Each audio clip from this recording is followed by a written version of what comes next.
Departamenti Amerikan I Shtetit ka ndaluar përkohësisht planifikimin e intervistave të reja për viza për studentët e huaj që synojnë të studiojnë në SBA, pasi po përgatitet të zgjerojë kontrollin mbi aktivitetin e tyre në rrjetet sociale, njoftuan zyrtarët sipas Associated Press. Një zyrtar amerikan tha në kushte anonimatit të martën se kjo ndalesë është e përkohshme dhe nuk vlen për aplikantët që tashmë e kanë të caktuar intervistën për vizë.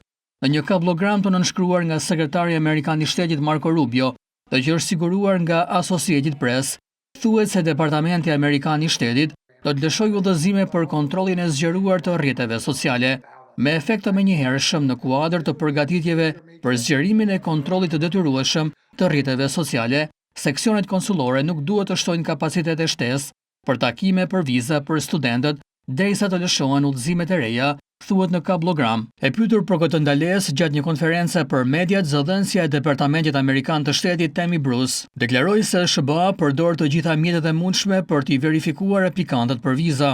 Ne do të vazhdojmë të përdorim çdo mjet që kemi për të vlerësuar se kush vjen këtu, qofshin student apo të tjerë, tha Bruce. Ky veprim I raportuar fillimisht nga Politico është pjesë e përpjekjeve të administratës Trump për të ashpërsuar kontrollet ndaj studentëve ndërkombëtar, raporton Reuters.